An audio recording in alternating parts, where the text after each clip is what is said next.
Hello everybody, Richard here with CRG Games, and I have finally finished that Geist of St. Traft deck. So I just got back from my buddy's house, we did some play tests, wanted to make sure that it was actually functional, and it did pretty good. Played against his Yuriko deck, and then against another one. I can't remember the commander right off the top of my head, but it did pretty good. It was fast, and it's mostly Voltron. I actually did not... Oh, sorry, that's the wrong deck. I did not end up putting as many equipments in here as I had originally thought I was going to. I thought it was just going to be, St. Traft and a bunch of swords. But it ended up being, a little more creatures and, some a good bit of spells and lands, all that good stuff. So... this deck is running about $2,100. It was between $1,960 and like 22 something. So we'll just cut it in half and say $2,100. Now it is worth mentioning that you don't have to spend $2,100 building this deck. If you don't go for all the, the fancy versions of things, it can be significantly cheaper. But overall, I think this is a great deck to build. I had a lot of fun playing it. And let's take a look at what we've got in here. It is still randomized from when I was playing. I didn't take anything out of any order or anything like that, so we'll just go through it here. And we're starting off with the Geist of St. Traft. Now this is, I believe, the championship qualifier promo. It has a very nice art, and of course that is a foil. Trailblazer's Boots is one of my favorite equipments because of the non-basic land walk. Now this is from Zendikar, and so many people play a lot of non-basic lands. So if you want to give something a fairly reliable, unblockable equipment, Trailblazer's Boots is a great one for that. Heliod's Pilgrim, so playing this is going to allow you to search for an aura card and put it in your hand, and this is, a super cheap common from Theros Beyond Death.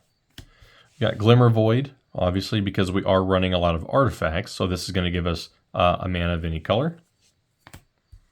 And Danitha Capuchin, Paragon, I hope I pronounced that correctly. First Strike Vigilance, Lifelink, and I kind of went with an overarching human archetype here. So a lot of the creatures I have are human, and you'll kind of see why later. But aura and equipment spells you cast cost 1 less is very important, and this is a 2018 pre-release from Dominaria. Then we've got Command Tower. This is Battle for Baldur's Gate. Mother of Runes. This is a great 1-drop that's going to allow you to give one of your creatures protection from a target color. Lion Sash, I think this is kind of underrated, to be honest. It's a cheap equipment, but it's also a creature, so it allows kind of multiple functionality there, and then it's also a little bit of graveyard hate while giving it +1/+1 counters on Lion Sash. So it's got a lot of different little effects there. I think this is a great equipment. Mystical Tutor, if you need to search out a spell of some sort, and because there's a decent amount of card draw in here, putting it on top of your deck actually is not really that much of a problem at all. Spirit Mantle, this is basically an auto include for a lot of different decks because giving something protection from creatures automatically essentially allows it to get through. And we're going to put that right there. And we've got Curiosity. This is going to allow you to draw cards. That is a mystery booster version. Then we've got Remand. So this is Timespell Remastered. If you watched my Timespell Remastered videos, you'll have seen me pull this. As instant. And Steel of the Godhead.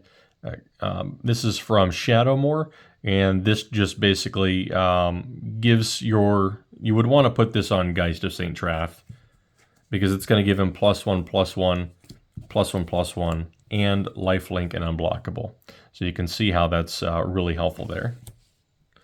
That is also enchantment. So Swords to Plowshares. This is my absolute favorite version of Swords. This is from the Secret Lair Mischief, and it's really got this foil etched gold look to it. It's an amazing looking card. And we've got a full art Plains Snapcaster Mage. You know, I don't know if it's 100% needed, but the functionality that Snapcaster Mage gives you to be able to give instants and sorceries in your graveyard flashback is really helpful. Plus, it's also a human, so it kind of fits into my archetype there. We've got Stoneforge Mystic. If you're running any kind of like Voltron artifact deck that can run it, you need to have Stoneforge Mystic in there. By paying 2, you can put an equipment from your hand onto the battlefield. So if it's kind of an expensive equipment, that'll allow you to put it right out there. Then you've got Swan Song to get rid of enchantment, or well, counter the spell, enchantment, instant, or sorcery. And I do have the token for that, of course. Ardarkar Wastes. I always say that differently. Commander's Plate, of course you got to have that. Silence, your opponents can't cast spells this turn, so anytime someone thinks they're getting a little bit tricky, hit them with the silence and shut them down there. SRAM, this is going to be for card draw, and it's a very reliable card draw. Teferi's Protection, of course this is to protect everything you have on the board and keep you from losing. Slitherblade, I've got several just small, creatures that are unblockable. That way, if for some reason, like I just can't get Geist of St. Traft out because he keeps getting removed or something like that, you've got backups that are automatically unblockable. And then putting something like Curiosity on it will allow you to draw a card for 2 mana.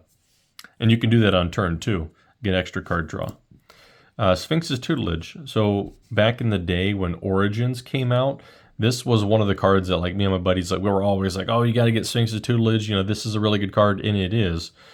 If you're producing a lot of mana, which you can in this deck, this is a good way to get rid of some of that. Plus, it's a good way to mill people out. So I really like this one because you got a lot of card draw. You can get a lot of value out of that card. Shadow Spear, you know, that goes without speaking.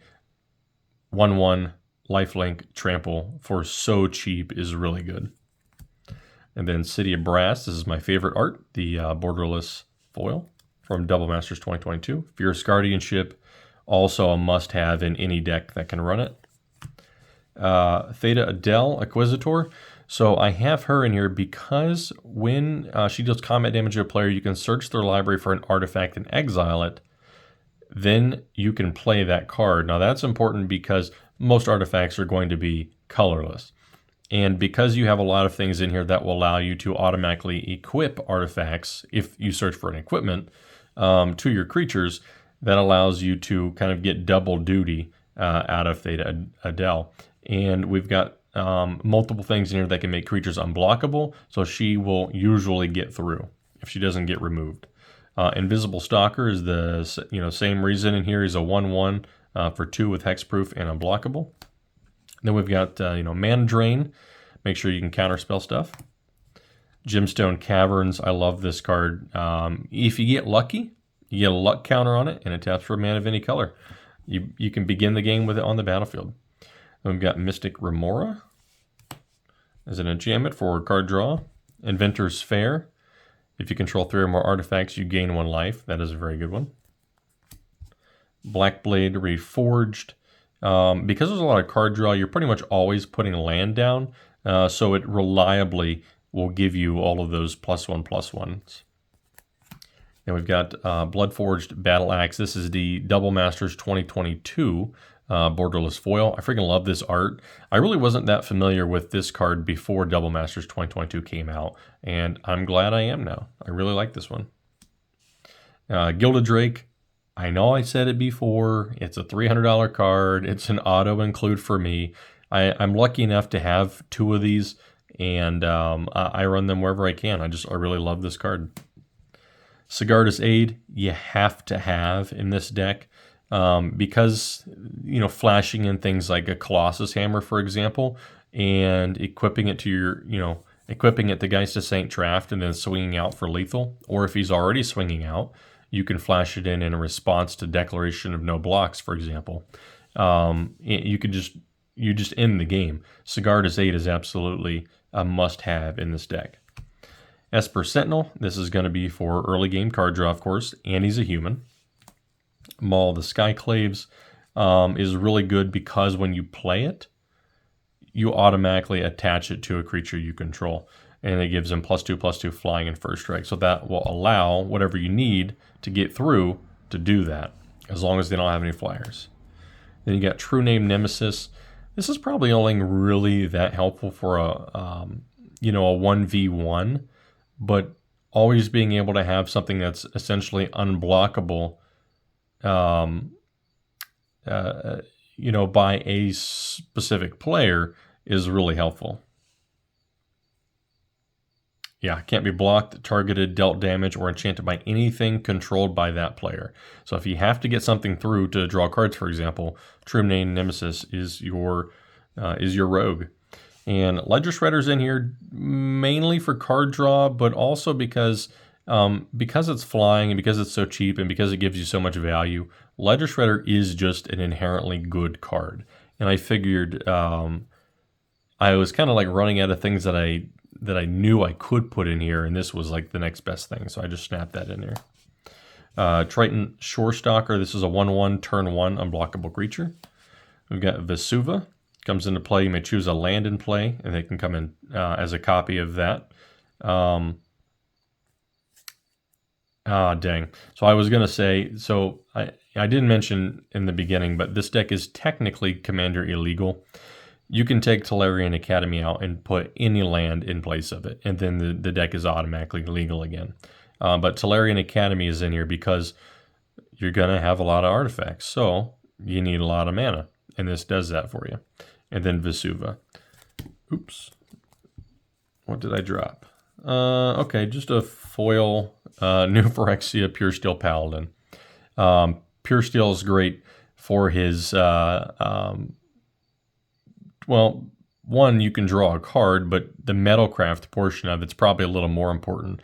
The equipment you control has a equip cost of 0 as long as you control 3 or more artifacts. And you definitely will control 3 or more artifacts usually by the time you get him out. Then we've got a borderless Hingegate Pathway. Counterspell.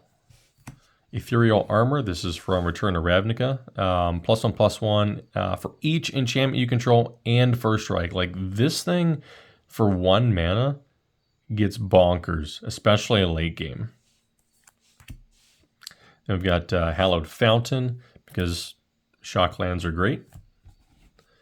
Foil Odyssey Island.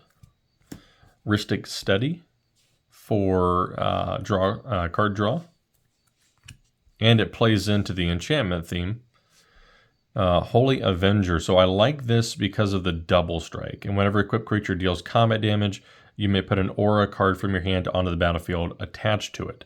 So for example, if you dealt damage, then you can play Ethereal Armor. You can put it onto the battlefield attached to whatever the creature is, or any other aura card. So it can be very strong for getting those things out of your hand. Port Town. The Reality Chip. I think this is like one of the most, I'm going to say it, busted cards there is. I just freaking love it because it's a creature, it's a good blocker, and as long as it's, attached to something, you can play lands and spells from the top of your library. Like, I just love that. I freaking love being able to do that. And even for 2, if you have it out, you can just start looking at the top card of your library anytime. So for me, the Reality Chip is one of my favorite of all-time cards. Supreme Verdict for removal. Then we got Fabricate. Fabricate is another one of those, uncommons. This is from Mirrodin. And these actually have a lot of value for being uncommons. But searching library for an artifact and putting in your hand is strong. Swiftfoot Boots for Hexproof and Haste. Then we got Sea of the Synod. So because some things in this deck rely on you having artifacts out, Sea of the Synod can count as an artifact. Open the Armory. This is a like a 10-cent card from Commander Legends. I think it was originally printed in like Shadows over Innistrad.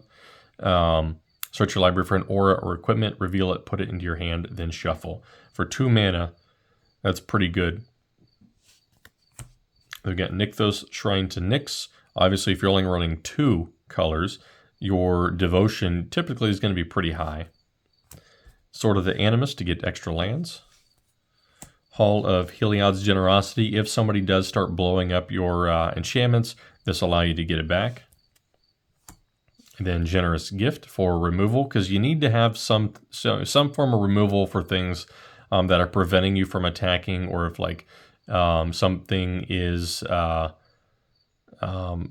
exiling one of your creatures until whatever it is leaves the battlefield. Generous Gift will allow you to get that, get rid of that. Massacre the Humorless. So this is something probably most people wouldn't put in a Geist of St. Traft deck, but it's neat because you can play her with Flash, essentially. Anytime you can play an instant, and tapped creatures you control may block as though they weren't tapped. And she's a human. So it goes into the human theme, but the blocking as though they were untapped is kind of important, because if you don't have vigilance on something, it'll allow you to still block. And because you can play with Flash, you can surprise your opponent for 3 mana. One of my all-time favorite foils.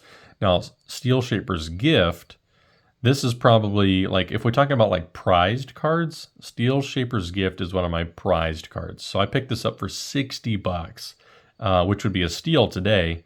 I think maybe a year and a half ago, and just look at it. We'll just take a second to appreciate that, because it is beautiful. For one, search your library for equipment, reveal it, put it in your hand, shuffle your library. It's incredibly important in this deck. Aqueous Form will give something, will make something unblockable, and you can scry. Sarah Ascendant foil from M11, one of my also all-time favorite cards. You get a 6/6 with lifelink and flying on turn 1. What's not to love? And it's human. Champion of the Parish. So this is one of the reasons why the humans are important, because when it enters the battlefield under your control, another human, put a 1/1 counter on him. So he doesn't really have it, you can play him turn 1, which is great. That's his only ability, but because there's so many humans in here, he can start getting pretty big. Then we've got Geistlight Snare. Because you would control a spirit, hypothetically, and you would control an enchantment, hypothetically, you can counter a spell unless the controller pays 3 for 1 blue mana. I think that's valuable. Spy Network, one of my favorite cards. It's probably, honestly, not that good, and I just think it is. But for all the things that it lets you do, look at target player's hand, the top card of their library. If they have face-down creatures, look at those. And then you look at the top 4 of your library and put them back in any order.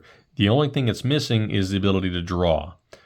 But, if they're doing something with like Sensei's Divining Top or whatever, this will allow you to look through their hand and at the top of the library and see what they did. We've got an island and Glacial Fortress from M13. Nimbus Maze from Future Sight. We got Prairie Stream.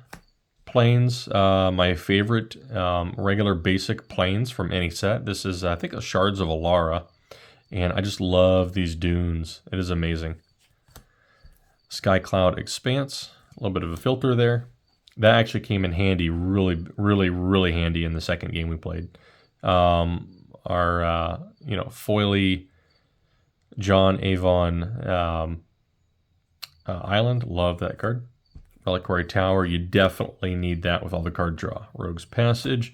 Dowsing Dagger is pretty cool.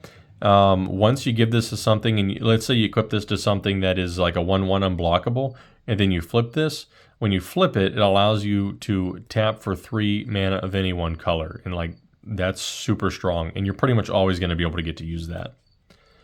Smothering Tide is going to be for treasure tokens. I produced enough mana without it, but it's nice to have it, I guess. And then Soul Ring, Mox Opal, you're pretty much always going to be able to use that. Arden, his equipping ability is the most important part here. Mentor of the Meek. This also goes kind of in the human theme, but mostly this, I got so much card draw from Mentor of the Meek, like it was insane. I was drawing... I don't know how, like I kept drawing cards, and then I would draw, a human or something, like a 1/1 or something like that. Play it, pay an additional 1, and boom, I'm drawing more cards. Got a ton value from that. Halvar God of Battle is another one that's going to allow you to equip auras and equipments, basically, for free at the beginning of combat. Spectral Sailor, I got a lot of value out of this guy as well because of Spectral Sailor and Sword of Feast and Famine. So Spectral Sailor would hit, and then I had another card that gave him double strike, which was Halvar out. So I got multiple triggers on the, well, I had another thing on him too that allowed me to draw a card. It might have been Staggering Insight. So it would deal damage, I would draw a card, and then I would use whatever mana I had to draw an additional card, and then I would untap all the lands I had, right? And then I would, on the second strike damage, draw a card, spend all my mana to draw another card, untap all the lands I have, draw more cards. Like I'm not very good at, like, when I'm building a deck, of like being able to see all of the interactions that could happen ahead of time. And I was surprised by that one, and it definitely helped me win. And it was just fun. Wrath of God, this is a Player Rewards promo. Freaking love this thing. Just look at that art, man. Ron Spencer, dude did a fantastic job. We've got Return to Ravnica Island, Grand Abolisher. I didn't even actually end up playing Grand Abolisher in the couple games that we played, but he's a human, and his ability is super, super helpful. So a Grand Abolisher, you got to have one of these. And we've got our full art Plains, Sea of Clouds, Flooded Strand. This is the original Zendikar Expeditions. You can't get like better than this. Like, look at that freaking art. Love it. And Expeditions typically, at least the original ones, had real bad problems with chipping around the edge. This one doesn't have any of that chipping, and for that I am thankful. Force of Negation. This is from Devil Masters 2022. Then we've got, oops, that's an instant. Iganjo, Seat of the Empire. This was a little on the helpful side. I didn't get to, I didn't use the second ability here, but pretty much always in here you're going to be able to cast that for one, or sorry, channel it for one. So it could be very helpful. I just didn't end up using it. And then the last thing is Colossus Hammer. And Colossus Hammer, everybody knows about this card by now. It's been out for a while. And it is, man, it's a powerhouse. Once you have Sigarda's Aid out, and then you flash in Colossus Hammer and equip it to Geist of St. Traft. And if he's got Double Striker, if he's pumped up anything, for example, once, maybe it's later game, you've got a bunch of stuff out. Maybe you got some of the enchantments out, some of the equipments, and then you have Ethereal Armor on Geist of St. Traft. Halvar is out for Double Strike, and then you flash in a Colossus Hammer. Like, it just gets nutty. This deck did really well. I was really surprised, and this is probably going to be my new favorite deck, at least for a little while. I only played it 1v1. I did not play it yet with multiple people, although I would like to try. That's why I have a good amount of creatures in here. I believe there's about 25 creatures, because it's meant not just for 1v1 play, but for playing with my normal play group. So, like I said, it's about $2,200. You can build it for significantly less than that. All you got to do is, maybe leave out some of the crazy force negations. Take this out and put a mana leak in, for example. There's a lot of substitutions you can do, but I know from experience and having, other friends that have been playing for a long time, most people tend to accumulate some of these, pricey cards, and maybe they did it when they weren't pricey. But if you got them, why not play them? That's why I like to build these decks, with the fancy cards, because I usually don't get to see them because they're in a binder or something like that. And most of these came straight out of a binder. But if you got it, why not play it? That's what these cards are for. Now, obviously, make sure that you double sleeve, use Ultra Pro, Perfect Fits. These are KMC sleeves, but I prefer that I prefer the Dragon Shield Ultra Mats, or I think they're called Ultra Mats. Like, I prefer those. I didn't have any at the moment, so I reuse these KMCs, but this video is going on for a long time. So in other news, I just recently joined Whatnot, and I was a little bit skeptical about this at the, at first, because I was like, I didn't understand it. And I was like, is this eBay or is this TikTok or what the heck is this? But I did join, and I had a lot of fun. I had my first stream, yesterday, and I thought I could get, it was fun because it kind of felt like hanging out with people, just talking Magic. Of course, us selling packs, and we were cracking things. And I kid you not, one guy named Brian, he pulled in one Modern Horizons 2 collector booster, freaking borderless Ragavan and borderless foil. What's the green one? Endurance. I was speechless. I was like, I never seen $200 pulled in a single pack, and actually, I've got 2 left. We went through almost the whole box. We went through a box of Core Set 2021 collector boosters. Like, it was a lot of fun. Like, we were pulling some like crazy hits, and just having a good time. So if you guys are like interested in that kind of thing, it's CRG Games is what you can search on Whatnot, and I'll be streaming probably tomorrow. Just another thing. We'll just be cracking packs, having a good time, and yeah, that's about it. On a Thursday night. So hope you guys enjoyed. Yeah, almost at 1,000 subscribers, man or lady. There are some women that watch this channel. The amount is very small, though. But yeah, hope you guys enjoyed. Till next time, I'll catch you later.